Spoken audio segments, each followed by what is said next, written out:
of the absolute critical aspects of breast augmentation is implant selection. And I would argue it probably is the most important aspect of things, because ultimately at the end of the day, if you experience something that is different than what you're thinking, then the procedure can be a technical success, but it can be a failure as far as not meeting the patient outcome. So the first thing I think is really important. When you come to the Bengtson Center, we don't project onto you what you should have. Patients ask me all the time, well, what would you recommend? And my answer is, what are your concerns, right? And what do you want? So I'm trying to figure out for the last 30 years what kind of implant size selection works in each patient.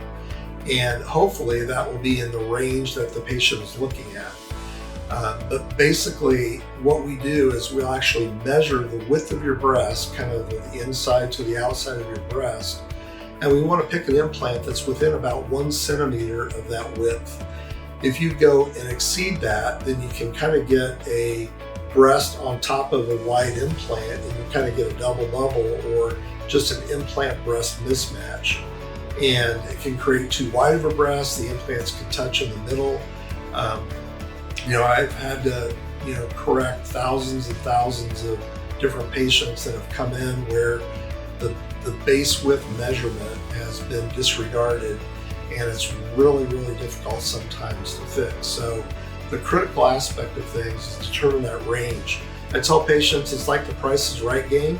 Has the fridge at $695 and that red bar is going across, and you want to bang the button, when you're in that range.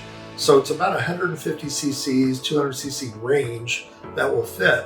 I'll let patients select whatever implant they want in that range because it's going to fit in your body. But if you're out here or down here, then I'm not your plastic surgeon, because I'm not going to put an implant in that I know is going to be too big or too small and not create an optimal outcome. When you match the implant width to the breast width, it automatically creates a beautiful breast shape. And again, there are multiple different implants that will fit within that range. The next big misconception myth that patients have is, if I just go up one implant, or people come in all the time, particularly accountants that come in and they're like, you told me you're going to do 295 cc's and you put 310 in, right? So it's 1 tablespoon, right? So again, you take a couple cups of water and put a tablespoon in it. You don't see that. It's like 1 millimeter difference in projection. There's not a volume increase. You have to jump 3-4 implant sizes before you start to see visible changes and asymmetries in the breast. In fact, probably 60-70% of patients, we put different size implants in from side to side, because breasts are sisters, not twins. They're always different. One is always different one than the other. So we need to find that range.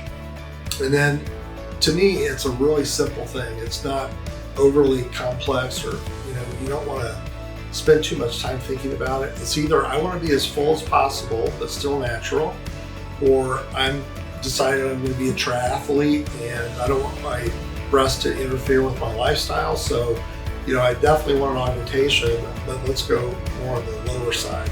I want to make sure it's worth it, but I don't want to really be super obvious, those sorts of things. So kind of our genre and our kind of mantra is, the best plastic surgery is in patients you can't tell them had it. And so we want to pick an implant that fits the body, fits the breast, decreases complications and revisions. And again, 30% of the breast surgery I do is revision, and revision from prior surgery. So you just don't want to be on that pathway. It's just not a fun pathway to be on.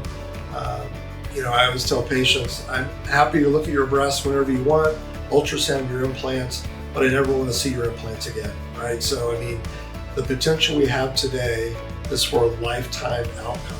These implants should last 20 plus years.